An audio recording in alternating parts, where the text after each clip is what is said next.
agency feels like they're short on manpower and perhaps don't have the regulatory structure in place to properly regulate, enforce, permit in a timely and accurate manner this industry. So I'm going to start this panel with introducing Keith Coyle. Keith is a shareholder at Bax Callan. He advises clients throughout the United States on energy matters, but his practice focuses primarily on the regulation of pipelines and liquefied natural gas facilities and the transportation of hazardous materials.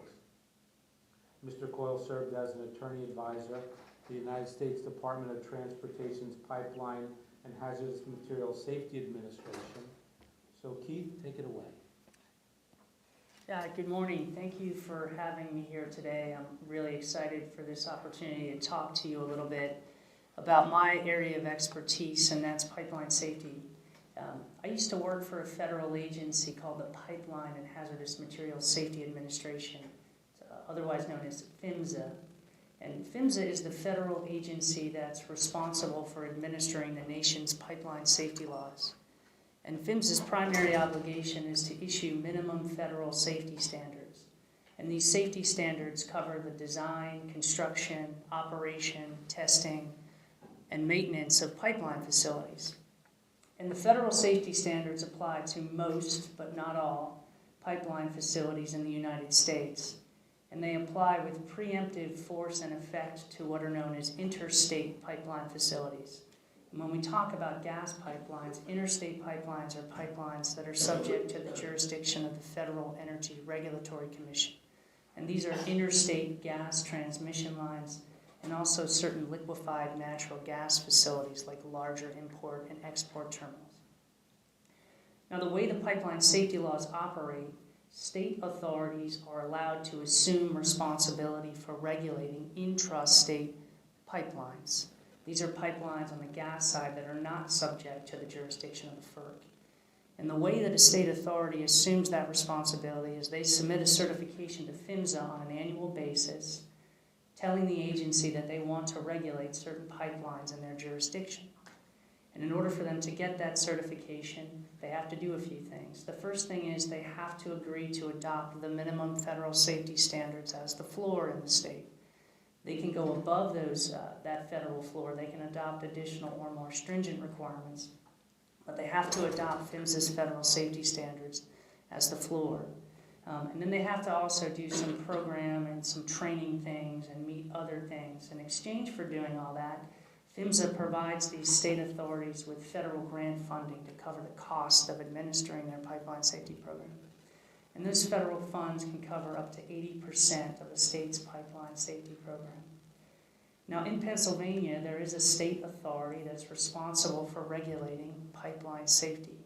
And that state authority is the Pennsylvania Public Utility Commission. And the PUC has submitted an annual certification for decades to PHMSA, asserting responsibility over the regulation of gas pipelines. Now, the PUC's statutory authority is derived from two state laws that are different. The first statutory authority is the Pennsylvania Public Utility Code. This is an older statute. It's been around for a very long time. And it provides the PUC with the authority to regulate pipelines that are operated by public utilities. These are companies that are providing gas to or for the public for compensation. And this will cover your gas distribution systems and also your intrastate transmission lines. The other statute that provides PUC with the authority to regulate pipeline safety is a newer law. It's called Act 127. And this statute was passed by the General Assembly in 2011 and it went into effect in 2012. And why is Act 127 important? Act 127 is important because it provides the PUC with the authority to regulate gas pipelines that are not operated by public utilities. That includes gas gathering lines. In most states, including Pennsylvania, generally speaking, gas gathering lines are not subject to regulation as public utilities. They haven't been treated as public utilities historically, and that's still, generally speaking, how they're treated in most states. So prior to the enactment of Act 127, the PUC couldn't regulate gathering lines under state law because they weren't public utilities. Now that Act 127 is in place, that has given the PUC the authority to regulate these non-public utility pipelines. And the primary focus there is gathering lines. Now, what's a gathering line?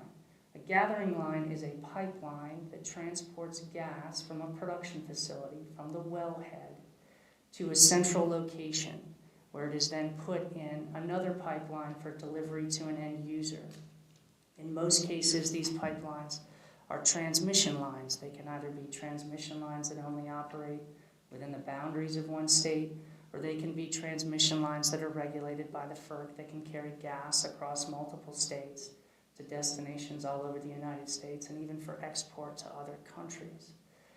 The other kind of pipeline that can take gas from a gathering line is a distribution line.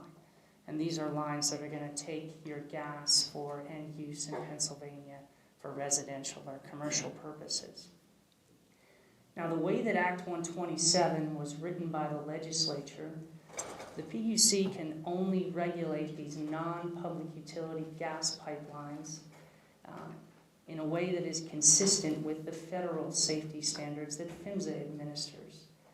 So the only safety standards that the PUC can enforce for these non-public utility lines are the federal safety standards. They cannot do additional or more stringent standards for these lines under state law. Now, why is that important? It's important because at the federal level, there has been an exemption that has existed in the pipeline safety laws for a very long time that applied to gathering lines in rural areas. When Congress passed the original Pipeline Safety Act in 1968, they included this exemption for rural gathering lines. And what Congress said at the time was, these lines are generally very small in diameter, they operate at lower pressures, they have a very good safety record, so we don't think right now we need to give the federal government authority to regulate these lines that are generally subject to regulation at a state or local level by oil and gas commissions or other entities. So at the time, several decades ago, Congress said, we don't think the federal government should be regulating these lines, so there was an exemption. Now, in the 1990s, Congress went back and took a look at that exemption and gave DOT and PHMSA the authority to regulate these rural gathering lines if they decided that they needed to be regulated. So what PHMSA did in 2006 was it established safety standards, new safety standards for gathering lines. But when they looked at the data at the time, they decided that they still didn't think there was a sufficient risk basis for regulating these gathering lines in rural areas. Now, if you think of 2006 and when they were developing this rulemaking proceeding, this was prior to the development of the shale plays in the United States. I mean, it was very early days for that stuff. So what changed as a result of shale development in the United States? Well, what changed was you had horizontal drilling, hydraulic fracturing, which allowed for the production and collection of much larger quantities of gas. And that gas was being put into pipelines that were much larger in diameter and operated at a much higher pressure than what you saw historically for gathering lines. So whereas in the 60s and 70s and 80s, you had vertical wells, small diameter gathering lines, generally operating at lower pressures. What you have seen in the shale era is larger diameter gathering lines operating at higher pressures. That's a new risk profile that PHMSA did not consider when it did its rules for gathering lines in 2006 and left that exemption for rural gathering in place. So if we fast forward a decade now, and we've had substantial and significant development in the United States, particularly with respect to the installation of new gathering lines, PHMSA has indicated that they're looking at making a change to that exemption for rural gathering lines. And you'll probably hear the administrator, when she gets up here at lunch, talk about a significant rulemaking proposal that PHMSA released earlier this month that would establish safety standards for these rural gathering lines, at least a subset of these gathering lines. And what PHMSA is proposing to do is to establish regulations for larger diameter, higher pressure gathering lines in rural areas. Lines that are greater than 8 inches in outside diameter, and for people who don't do a lot of pipeline work, that's a pretty small size line. It's a pretty good cutoff. And lines that operate at higher stress levels. Those lines, if these rules as proposed go into effect, would be subject to federal regulation for things like design and construction and operation. There would be requirements for public awareness and emergency response, things that aren't in place right now. And for the lines that aren't going to be subject to immediate regulation for safety purposes, PHMSA is proposing to gather data on all of those pipelines so that they can make a judgment in a future proceeding whether and to what extent they need to expand those regulatory requirements to other classes or categories of smaller diameter, lower pressure pipelines. As a lawyer, having reviewed that proposal, I have some concerns with some of the data that they're using to make their judgments on, and some of the details that they've got as far as what they're picking and choosing to regulate. And I think it's really important, anytime you engage in regulation, the most important thing for me, and I used to work at PHMSA, is having good data, reviewing that data, being honest about what the data says and doesn't say, and if you need more data, get it. One of the things a lesson that was burned into me early at the agency was, don't make assumptions, because those can be dangerous when you're deciding what will and will not improve safety. One of the first meetings I went to at DOT, I sat down with a very senior lawyer and he told this story, and I hope it's true because I tell it all the time. He said at one point there was a recommendation to have the FAA look at requiring all children under the age of 2 or 3 to have their own seat on planes, okay? And those of you that have little kids like me, you haven't slept in a long time, but you also know that when you fly, if your kid's under, I think, 2, they can sit on your lap. And one of the concerns that was raised was whether that was safe in the event of an accident on a plane. Wouldn't the world be safer if we required all children under 2 to have their own seats and be buckled in and that thing? And your initial response to that is, well, yeah, that makes sense, right? Wouldn't everybody be safer if the plane went down? And one of the things this lawyer told me was they looked at the data, and what the data showed would be that the world would not be a safer place. And why is that? Because the data showed that if you required parents to buy tickets for all of their children under 2, many parents couldn't afford that. So instead of flying on planes to go see grandma, they would drive in their cars. And cars are inherently less safe than planes. So what you would end up having is more fatalities as a result of that rule than you have under the current world as it exists. So those are the kinds of things that regulators need to think about when they're deciding on rules and regulations. What does the data say?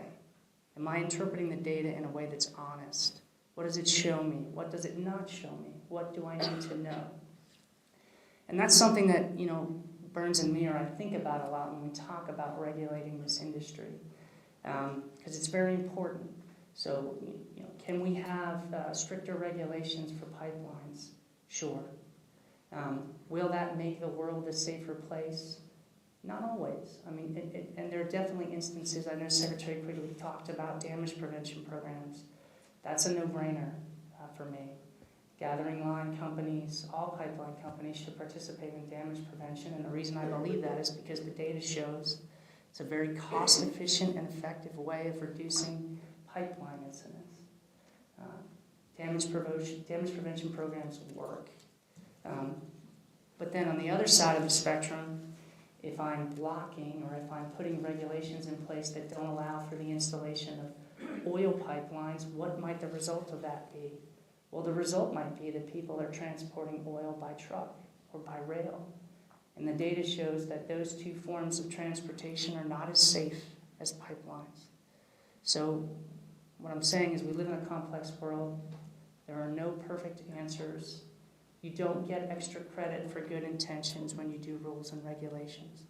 So be careful when you look at the data. Be careful about your assumptions. Be careful about the ideas that you think are going to work and not work. And that's my spiel.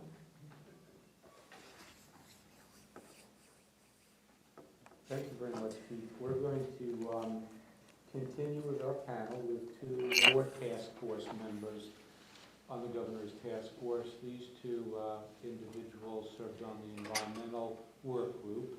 The first person I'd like to introduce is Michael Gross. Mr. Gross is a principal in the firm's environmental and Marcellus shale practice groups at Post and Shell. His practice focuses on environmental and regulatory and transactional matters. Mr. Gross represents clients in a wide variety of complex environmental matters, including the facilitation of environmental due diligence, contractual allocation of environmental risks and liabilities, brownfields redevelopment, site remediation, and environmental insurance.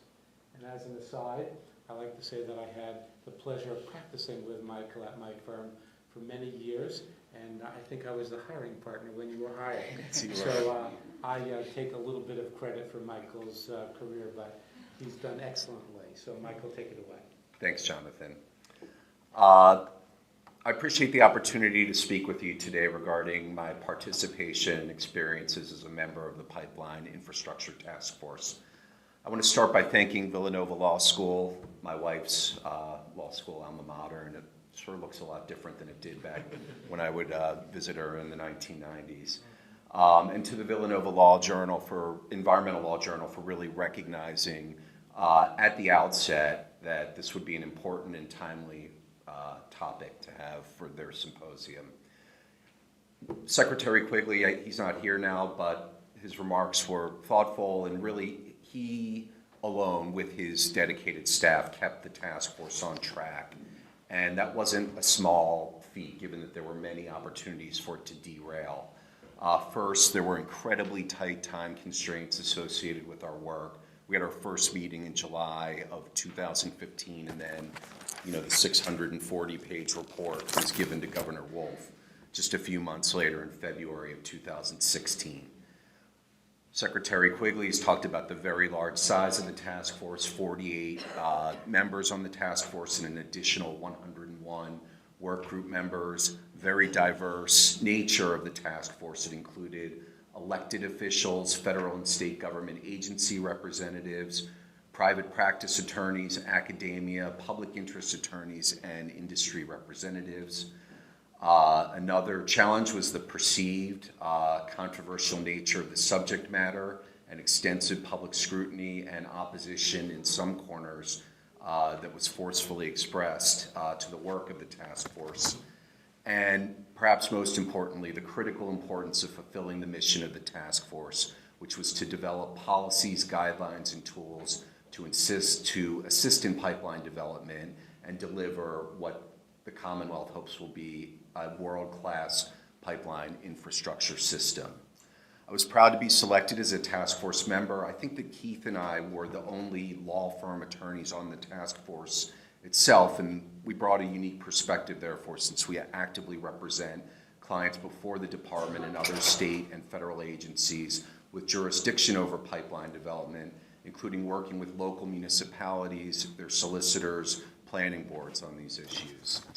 And as Jonathan indicated, I was pleased to serve with Jonathan and Mike on the Environmental Protection Work Group of the task force, and want to give some perspective on our environmental work group specific recommendations that found their way into the final report, and also offer some general thoughts on the potential impact of the report, how it may be implemented, and how the implementation could impact the estimated 20 to 30,000 miles of pipeline that are needed to bring natural gas to market to facilitate things like the creation of the energy hub here in southeastern PA. Regarding the Environmental Protection Work Group, Secretary Quigley gave us a good rundown of the procedural nuances of the task force and how each work group functioned. The Environmental Protection Work Group specifically was tasked with developing best practices related to the protection of land, water, and air during pipeline infrastructure development, while identifying ways to maximize opportunities for predictable and efficient permitting across state and federal jurisdictions, And as we all know, and as echoed by Secretary Quigley, this was no small task. According to a February 2013 report issued by the U.S. General Accounting Office to Congress entitled Pipeline Permitting, Interstate and Intrastate Natural Gas Permitting Processes Include Multiple Steps and Timeframes Vary, the USGAO found, among other things, that both interstate and intrastate natural gas pipeline permitting processes are extremely complex, involve multiple federal, state, and local agencies, and often require the input not just of the project proponent, but also public interest groups, impacted landowners, and others. In summary, pipeline infrastructure development has historically lacked a predictable permitting scheme, which in my opinion does a disservice not only to the project proponents, but also to those impacted landowners, the regulators, and concerned members of the public. That's why I believe that the most meaningful set of recommendations to emerge from the 69 recommendations from the Environmental Protection Work Group pertain to achieving better efficiencies in the review and permitting of pipeline projects. Secretary Quigley made very clear that DEP's had a tremendous strain on its resources, a staff reduction of 670 people in the last 8 years, and since DEP will be the lead agency in reviewing and implementing, I thought it was 2/3, Secretary Quigley said half, but even so, a majority of the recommendations in the task force report, its resources are going to be tasked even further. DEP does many other things other than permit and regulate pipelines and enforce those permit conditions and the regulations. So among the recommendations in the task force report which should contribute to these permitting efficiencies include implementing the electronic permitting submissions and related fees, which will end the need to produce massive volumes of paper, hard copy submissions, expediting permit reviews consistent with DEP's existing permit decision guarantee policy, eliminating duplicate questions that exist among various required permit submissions, considering the use of qualified third-party contractors to review but not approve permit submissions to alleviate the pressures on DEP and its limited resources, conducting joint agency coordination meetings during pre-application and planning to ensure consistency and again reduce delays during the permitting process, ensuring adequate agency staffing, including the means to reduce DEP staff attrition to facilitate for the timely review of these permit submissions. These recommendations truly achieved, in my opinion, relating to permitting, one of Governor Wolf's primary charges to the task force, which was to, quote, maximize opportunities for predictable and efficient permitting. Just some general thoughts now. My opinion, not the opinion of anyone else or my law firm, on how the task force process played out. I was disappointed that there were some members of the task force, in fact, one member in particular who was perhaps the most vocal member of the task force, who was very critical of our work and the report throughout the process. This member of the task force ultimately did not participate in the weighted voting process. And that was a bit disappointing and a bit insulting given the amount of time that everyone on the task force put into the process. I was also surprised at some of the fundamental misunderstanding regarding pipeline infrastructure by some, even on the task force. For example, an inability to differentiate between different types of pipelines, i.e. gathering lines, transmission lines, distribution lines, and different fundamental jurisdictional issues regarding interstate and intrastate pipelines that Keith just covered. This resulted in the formulation of certain recommendations that blatantly conflict with existing legal precedent, including a recommendation that I know will be discussed later to allow for the local regulation of pipeline surface facilities.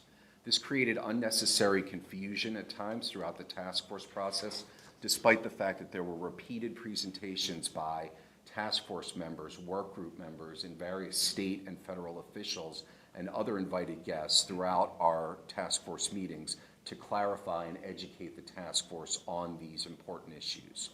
There were also multiple recommendations pertaining to post-pipeline land development restoration that were very well intentioned. For example, use only Pennsylvania native grasses when restoring after developing pipelines on particular properties.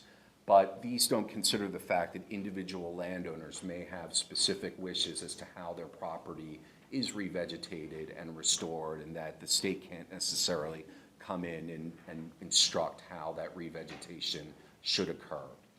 Finally, there were some recommendations that found their way into the report that just don't make any practical sense. For example, there was one to require a DEP inspector on every 5 miles of pipeline construction. That simply fails to acknowledge the limited resources of the department that Secretary Quigley so articulately described. I didn't think the report needed to be 640 pages. I think it could have been streamlined better to remove many duplicate recommendations that were offered by different work groups. I think that there were recommendations included in the final report. I know there were that didn't receive the support of a majority of task force members, so query their value. And there are recommendations that, as Secretary Quigley again mentioned, that are already being implemented by industry or are already required by law. An issue of particular concern to me pertains to the many recommendations in the task force report regarding the implementation of geographical information systems, GIS, and the creation of more robust pipeline maps. This information is critical, needs to be in the hands of emergency responders and county emergency management officials. But in a heightened time of terrorism, both at home and abroad, this is an issue which really needs to be dealt with in a careful manner. In a 2012 report to Congress entitled Pipeline Cybersecurity Federal Policy, the Congressional Research Service noted that pipelines in the United States have been the target of several confirmed terrorist plots and attempted physical attacks since 9/11. In an ideal scenario, such information could be transparently made available to the public, but these are different times in which we live, and as PHMSA and the Commonwealth work to augment the already existing national pipeline mapping system, these concerns have to be kept at the forefront. But on a more positive note, the robust recommendations that have been discussed regarding expansion of the PA1 call process and its role in relation to the development of pipeline infrastructure will certainly have an effect on sharply reducing third-party damage to pipelines. The most fulfilling and pleasing aspect of serving on the task force was the opportunity to work with, collaborate, and learn from a diverse and talented group of individuals from many different backgrounds who reside throughout the Commonwealth and, in some cases, the nation. In every scenario, our environmental protection work group found ways to engage in thoughtful discussion and achieve consensus on topics which could be viewed as divisive and controversial. Clearly, and despite much public sentiment and comment to the contrary, which was sometimes expressed in forceful and disruptive ways during our meetings, our work group was diverse from a geographic, professional, and perspective standpoint, and I think our work product is reflected in the final report as demonstrative of these facts. This alone made the process a success, in my opinion. So in summary, while the report's not perfect and the process didn't always allow for a full discussion due to the constrained time frame of many important issues which ended up being the subject of multiple adverse votes, we now have a document which should be the blueprint in the succinct words of the transmittal letter to the governor which accompanied the final report that, quote, will prompt a wider public discussion on the critical, complex, interrelated environmental, community, and other issues that Pennsylvania faces in the development of the infrastructure needed to get Pennsylvania's gas to market. Thank you.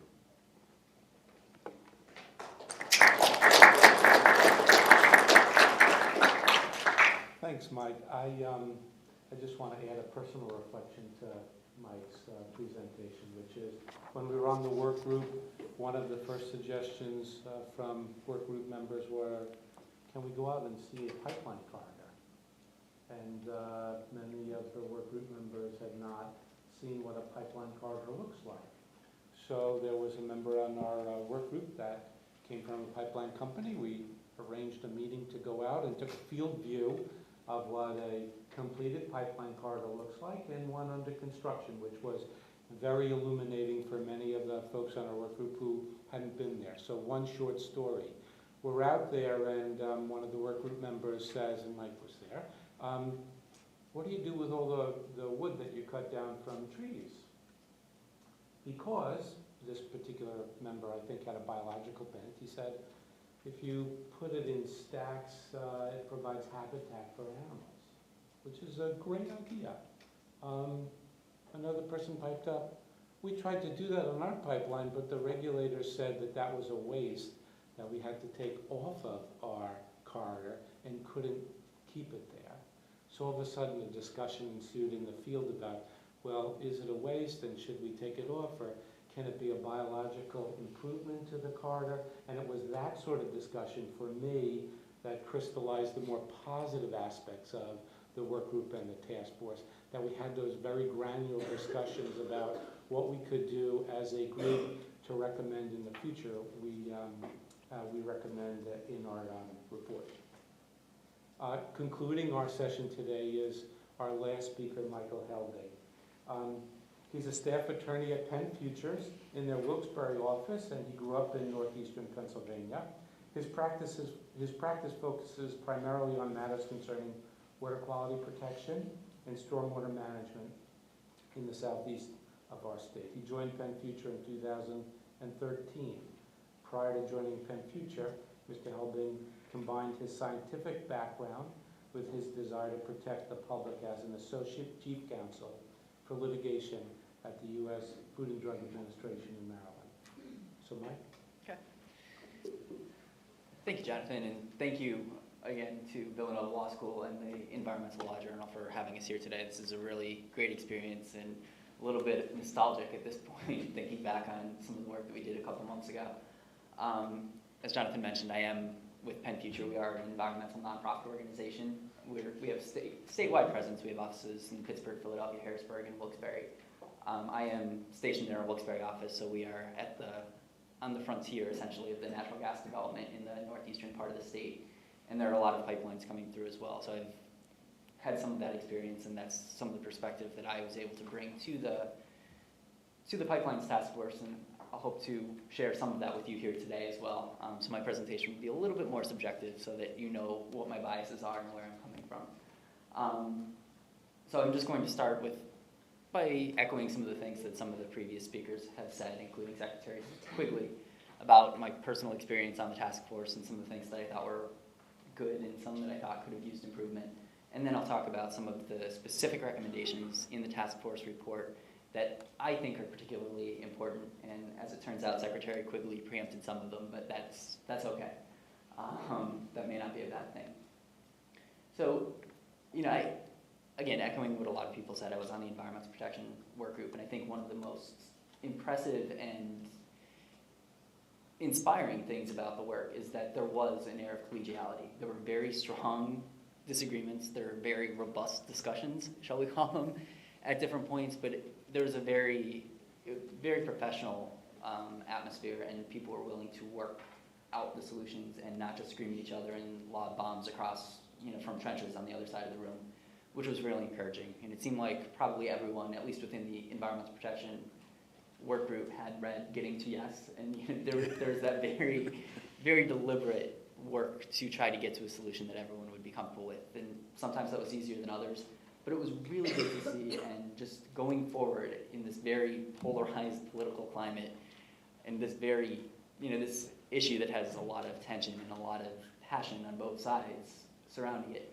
it was really encouraging to see people coming together and working toward common sense, mutually agreeable solutions to some of these big issues. So that if nothing else comes out of this, I thought that personally, from my personal perspective, that was encouraging, and that made me hopeful going forward.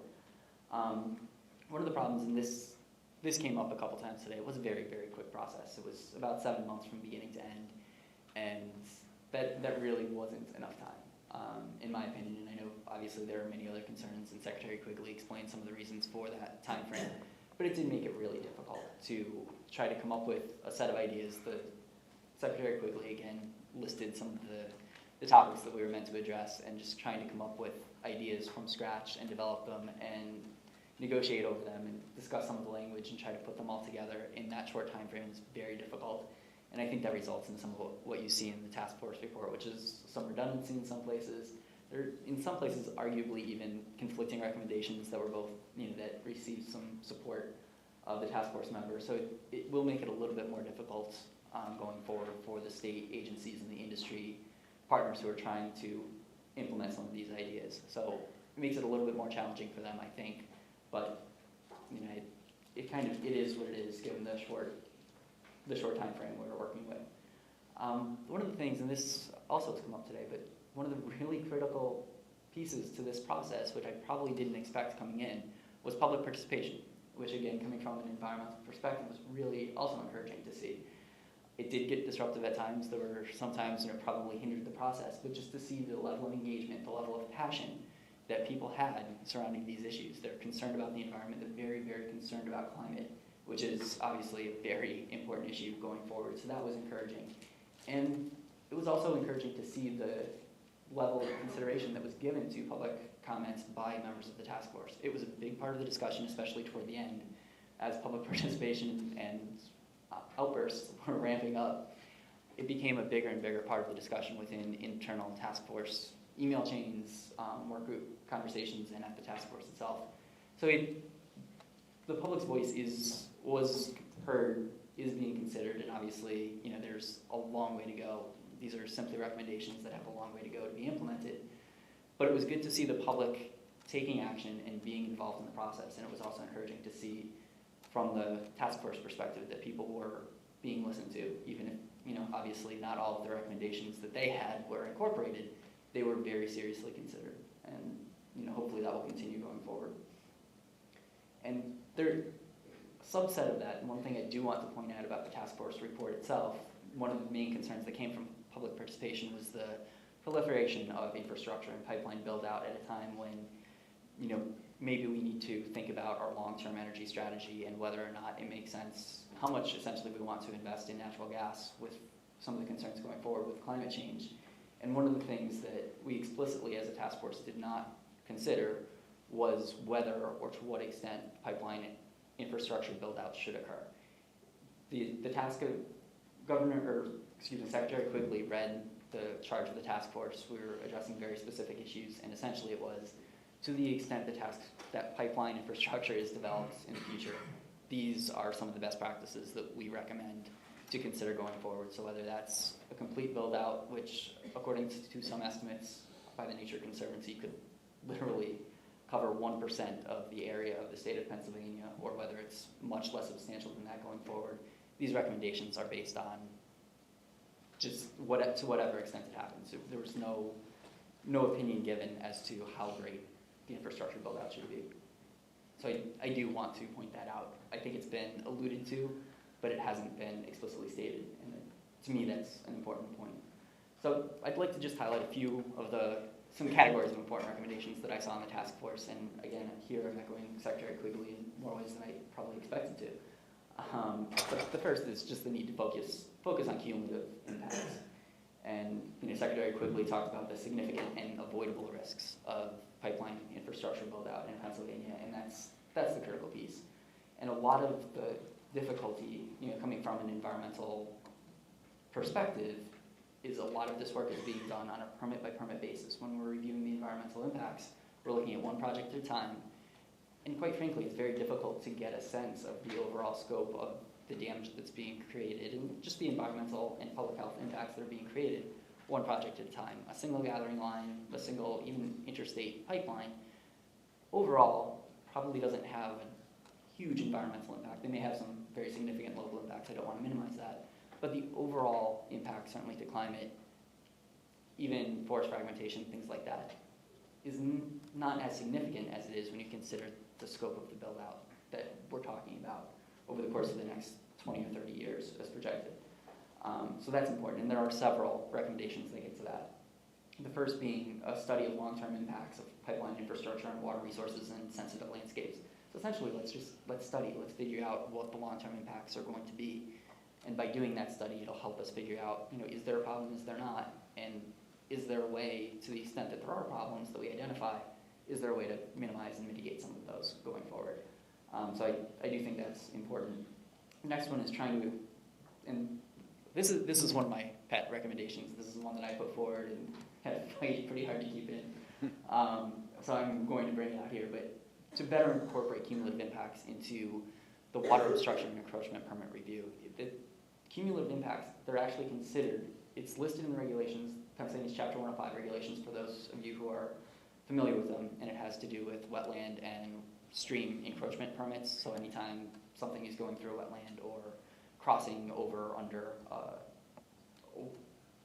a floodplain or under a water body, you need a Chapter 105 permit. And part of the review for that is cumulative impacts analysis. And quite frankly, we've looked at it, and it's not a very robust analysis. You know, there are cumulative impacts analyses that are done in different parts of the law, particularly under federal law in environmental impact statements.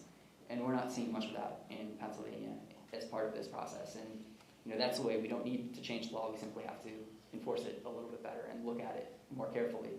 And so that's one of the things that we recommended, and it is in the final task force report, with just enough support, if you do the math on the votes, to be a little bit over neutral. So it wouldn't have been one that was excluded under Mike's analysis, although it was close.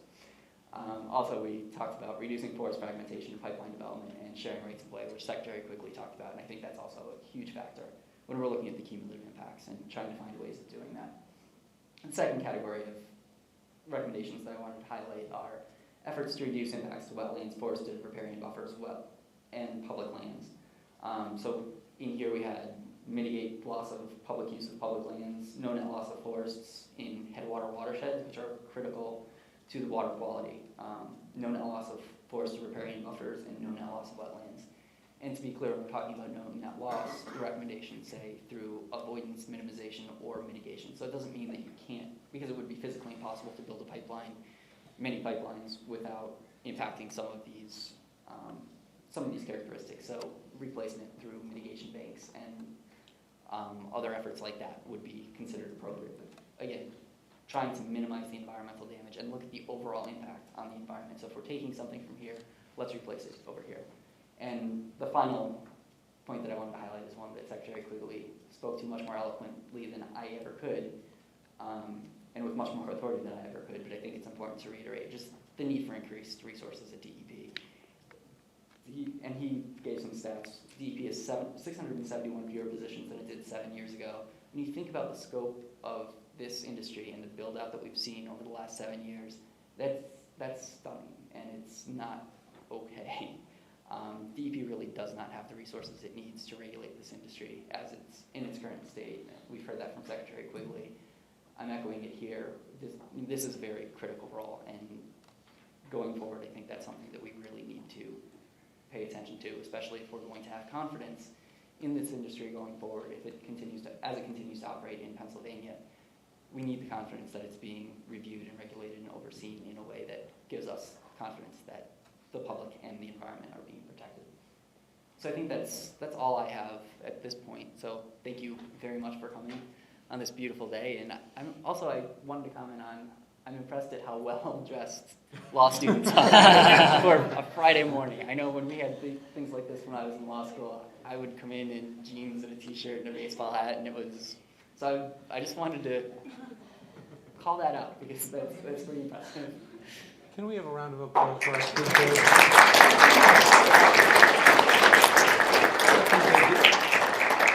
I think they did a great job. We have time for a question or two. Is it Mark? Hi. And I think this might be for Keith, and I know just briefly, you focused in your background being PHMSA on a lot of the safety issues.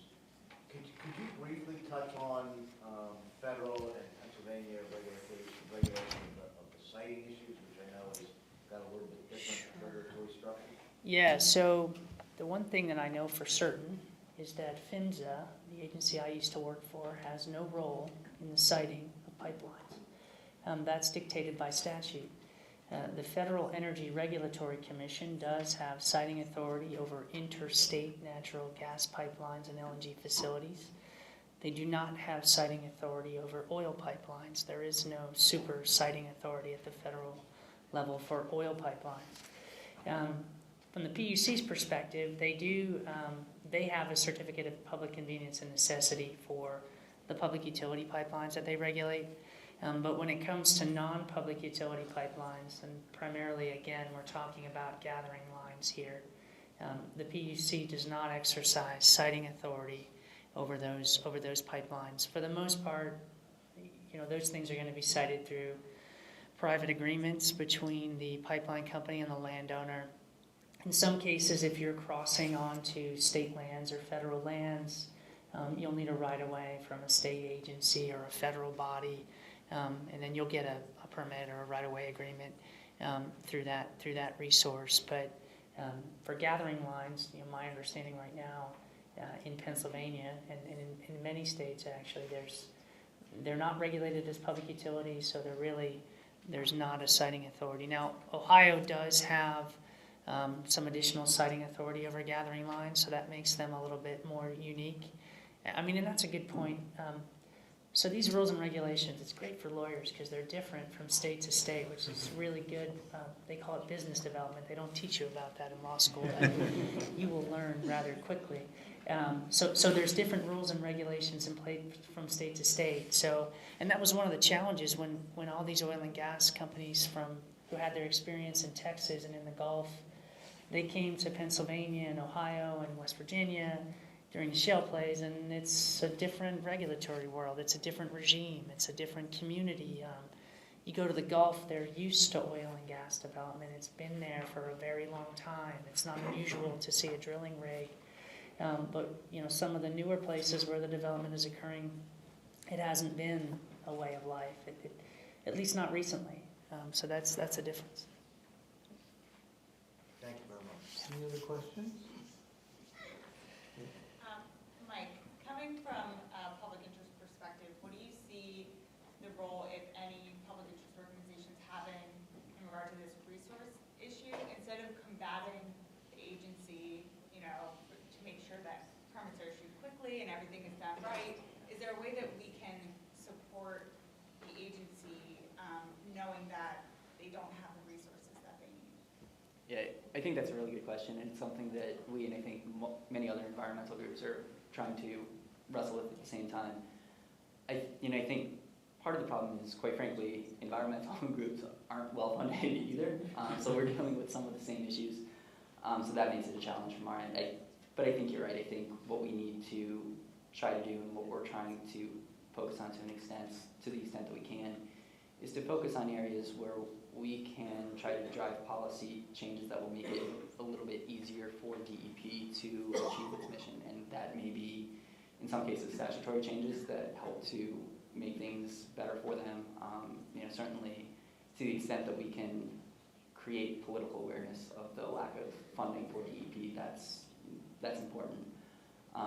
But in the long run, I think we do have to recognize that, the more we put a strain on DEP's resources, the more we may make it difficult for them. But there's certainly a balancing act too, because we need to make sure that they're paying attention to the right issues. So that it's a balancing act, and it's challenging. But I think you're thinking about it from the right perspective.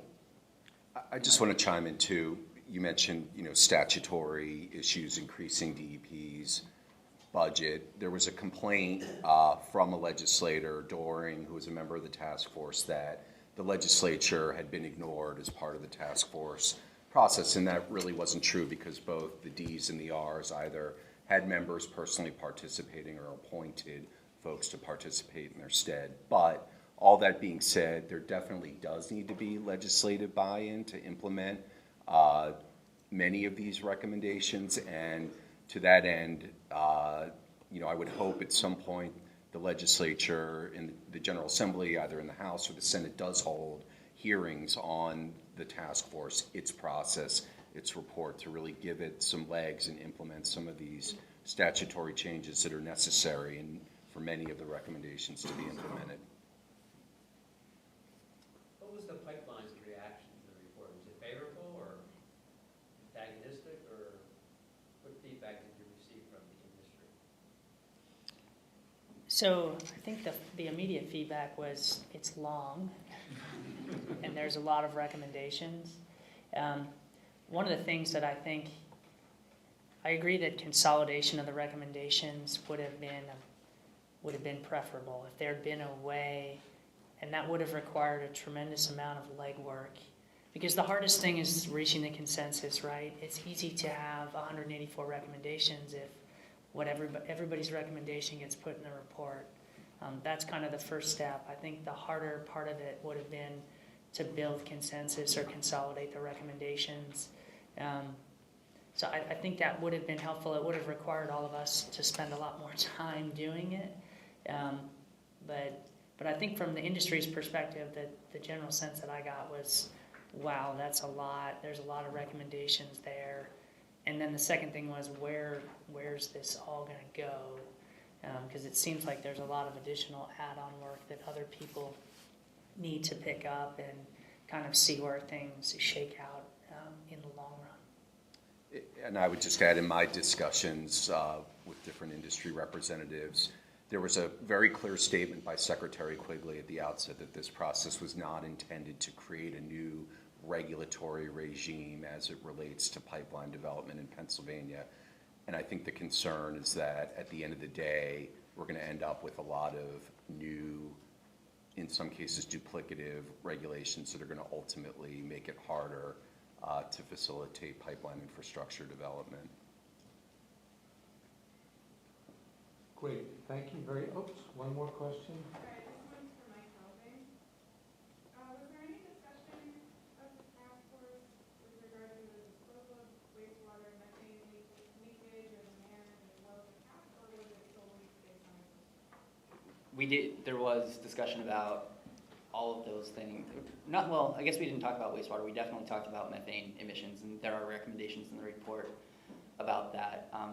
I'm trying to remember some of them had to do with LDAR, leak detection and repair. And there were probably 5 or 6 if you look at the environmental protection section of the report that get to methane emissions, because that certainly is a concern with pipelines. Wastewater, I don't think we addressed directly, just because that wasn't I think that's right. yeah, just because that wasn't really directly related to the pipelines. But our streams are getting polluted. I'm not saying it's not important. I completely agree with that. It's a lot of the work that I do actually at Penn Futures, working on well permits and pipeline permits, but the wastewater specifically just was outside of the scope of what the task force was looking at. But I completely agree that it's a big issue and a big impact of the industry. It was outside of the scope of what we were looking at. Okay, I'm going to call in one more. We're getting short on time. So in terms of, there's been a lot of discussion of building out the infrastructure in order to be able to deliver these resources to more remote areas, but this isn't something that's just going to pop up overnight. I saw some new proposals on how we can deliver to remote areas a little more quickly, and one of them in particular was the use of virtual pipelines. I was curious, I know that doesn't come necessarily out of your work groups, but from an environmental and safety standpoint, if anybody had like a particularly strong opinion on the use of virtual pipelines. You'll have to tell me what a virtual. So pretty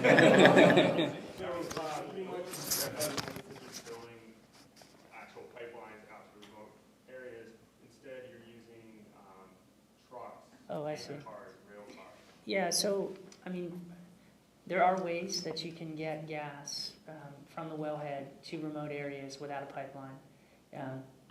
Generally speaking, those modes of transportation tend to be more costly and may not be as safe. I do a lot of LNG work. It's an interesting area. There's some companies out there that are looking to liquefy natural gas, either off of gathering lines or transmission lines, and then deliver that gas in liquid form to end users. There's some commercial challenges with those kinds of projects. Low price regime, maybe you can get there. When price starts to come back up, it gets a little more difficult. But I'm a big proponent of trying to find other ways of using natural gas, ways that are safe, ways that are effective. But the balance and the trade-off, again, you've got market concerns, and then you have to make sure that the mode of transportation that you're picking is the safest mode and the most efficient and effective way to get things there. So it's a balance. But again, if the data shows that that's a safe way, a good way of getting product out to customers, I'd fully support that. And if I could just add quickly, that was one of the recommendations that I had concerns about. I'm pretty sure I opposed that in the voting, primarily because of some of the safety concerns that Keith was mentioning. There may be some circumstances, and again, you have to look at the data to see what they're showing, but in general, I think it's probably not something that we want to propose and pursue on a grand scale. There may be certain individual instances where it makes sense instead of driving through with a long new pipeline, but I think in general, it's probably something we want to shy away from just because of the safety and environmental concerns, which, from what I've seen, are worse for trains and trucking than they are for pipelines. Okay, well, thank you very much for your attention.